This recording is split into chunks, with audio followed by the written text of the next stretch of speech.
In this lesson, we'll work on placing assets. We'll start with equipping the office. Open the Chaos Cosmos and go to the Furniture and Office Furniture. If you don't have the particular models selected, then you have to download them first. Import the models to the scene. I want to add some screens to add some variety in height. We'll need an office chair. Let's choose some tables as well. Again, the more variety we'll have, the better. But we don't have to be crazy here as the objects will be very small. Okay, all the models are here. Let's move them here for a moment. I add a new layer and name it FIT_furniture. Let's create some sets. Place 2 chairs next to the wooden desk.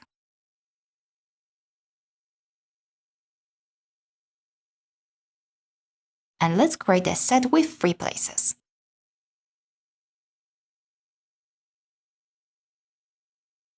Okay, let's add some details.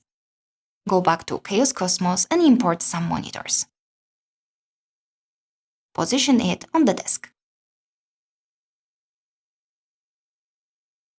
On both sides. Let's do the same for another desk. Copy and position the monitors.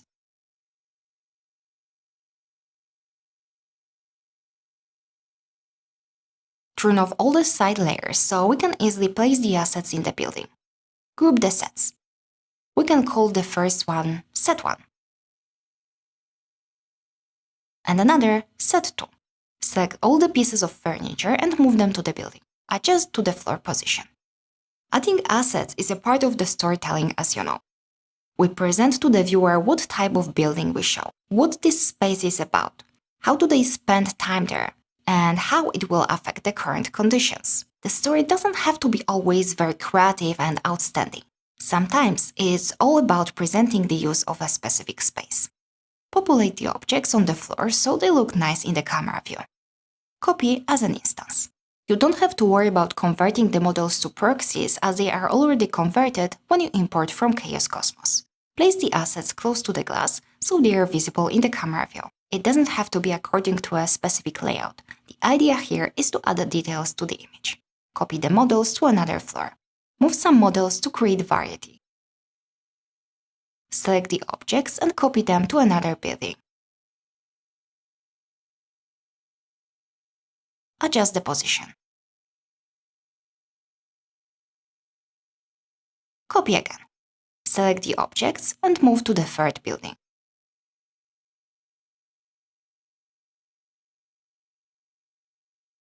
Adjust. Randomize the position. Now copy them to other floors. We don't have to copy the objects everywhere. The building is far from the camera. The goal is to add some details. Now let's add some cars. I'll download a couple of them.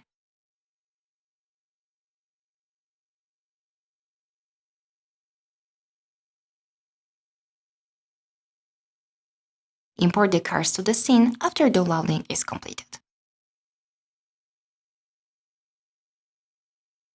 The models are displayed as wire-bound in boxes. Let's change it to full mesh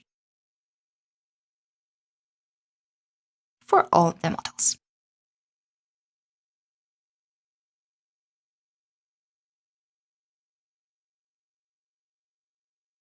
Here we go. We have 4 nice car models. I think it will be good enough. I don't want the image to look too crowded. This is also the part of the story, about how crowded the space will show. Is our goal to show that this is a space full of people during the evenings? Or perhaps we want to show a more elegant vibe and more of a chill-out atmosphere in the image? I want to go with the second option. I want the viewer to feel relaxed about his potential working place or a space where the viewer will walk through.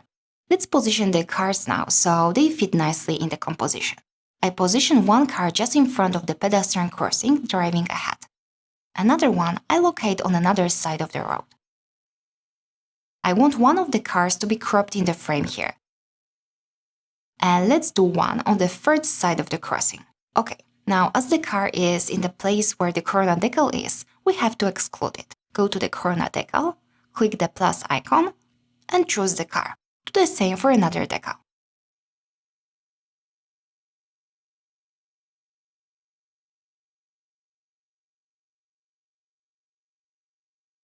Start interactive rendering. You can see that all the cars have lights when the intensity is increased, but it has to be way stronger. It looks nice, but it gives a lot of noise. We have to fix this. We can turn on all the layers and see how it looks together.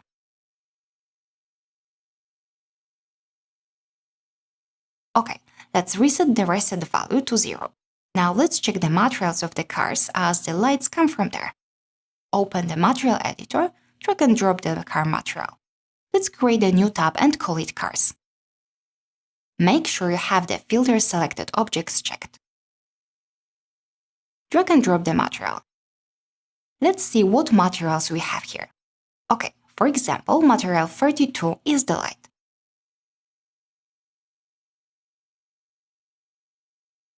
Scroll down to Advanced Settings.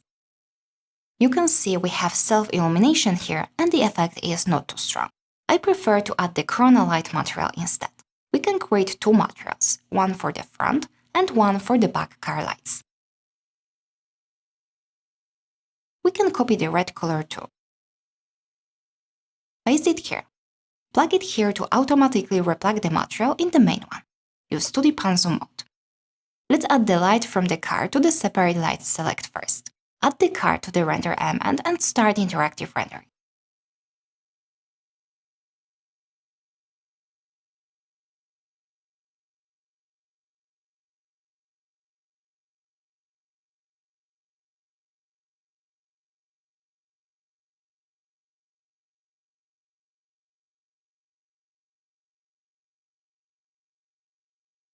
It has to be way more intense.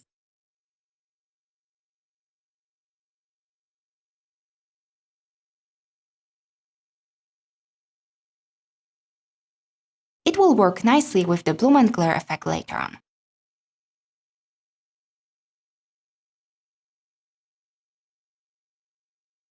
Reset the car light's value. Go back to the Corona Light material.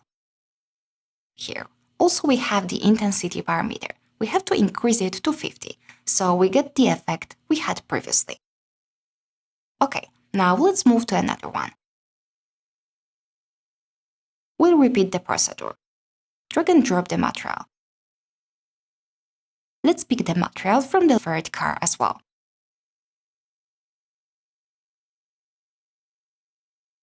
Let's use the materials we've already created.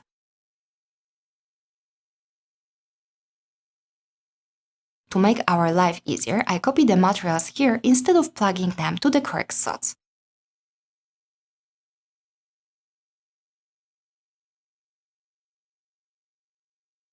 Let's see which one will be the front lights.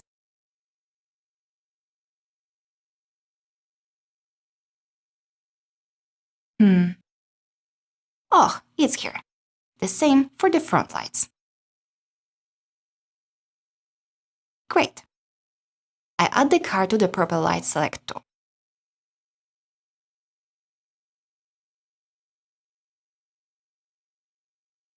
I drag and drop the material from the car straight away. Copy the materials for other cars similarly.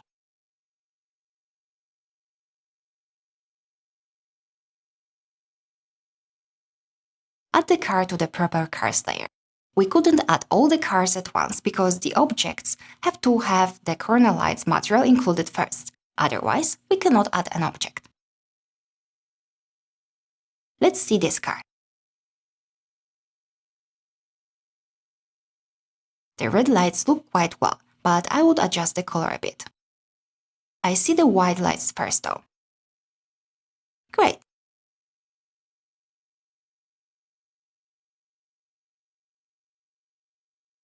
I make the red a less intense color.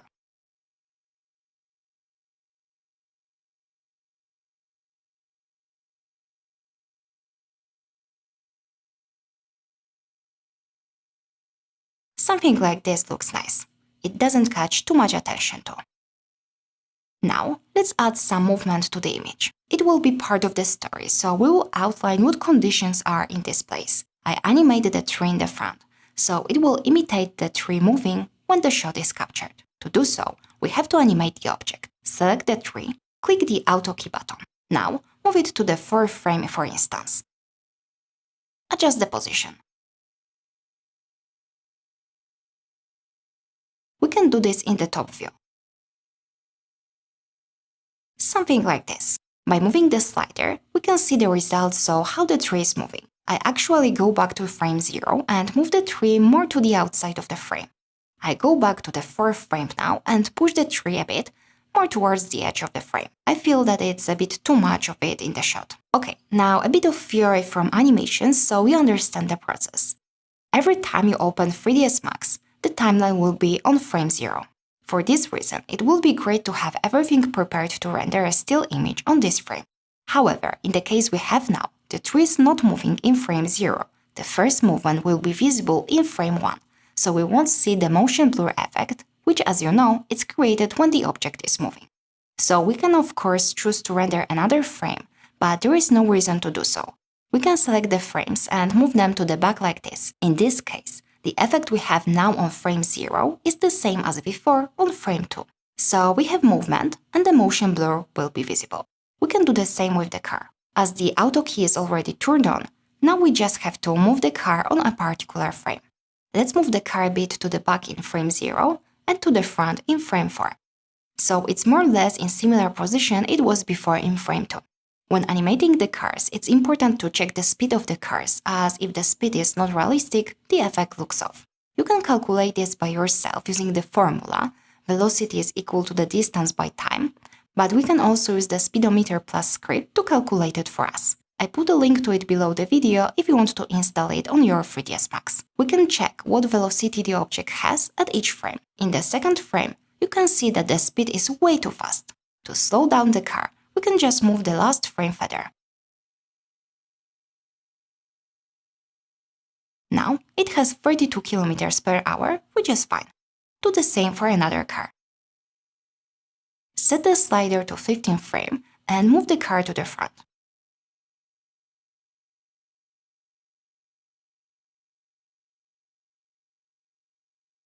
We can actually slow down the white car even more.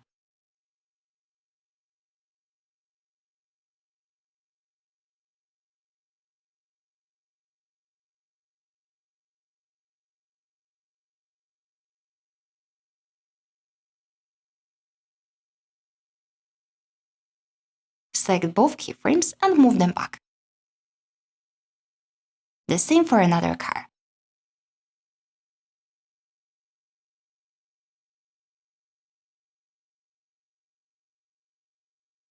Now go to the camera settings and turn on the motion blur effect.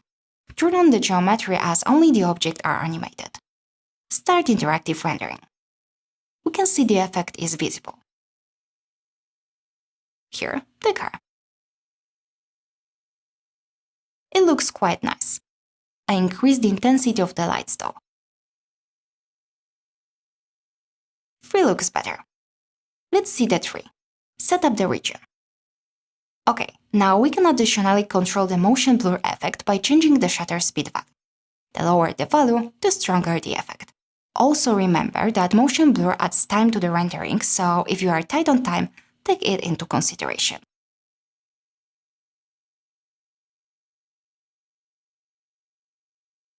Now, if you would like to create a light trace, you would have to lower the shutter speed value a lot. However, be aware that this will affect all animated objects in the scene and the tree as well.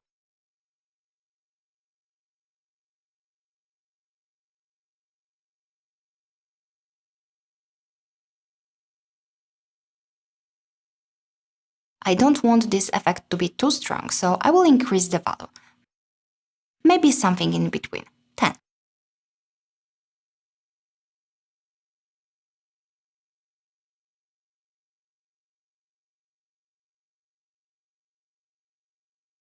But I think the motion blur on the tree is too strong, and I move the last keyframe of the tree to the back to make the movement slower so the motion blur effect will be less visible. So you can see that we can control the effect by adjusting the speed of the movement and the shutter speed value.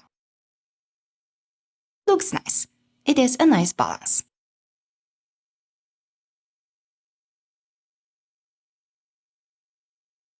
Now let's see how it looks with other lights.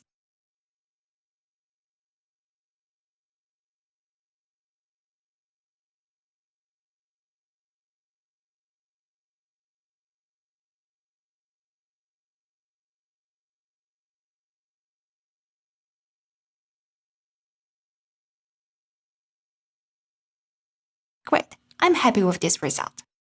We're ready to render. Let's add the render elements first. Go to Render Setup. Add a reflection map. We may want to bump some reflections in the pose later. Volumetrics for sure. Wire color as always.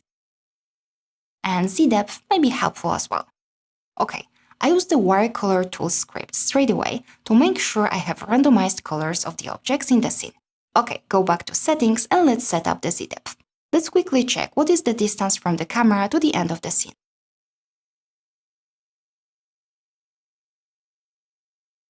It's around 1000 centimeters. So let's set this number as the max set value. Delete the box from the scene. Let's set up the noise level limit to 2%. And change the denoising mode to Corona High Quality as always.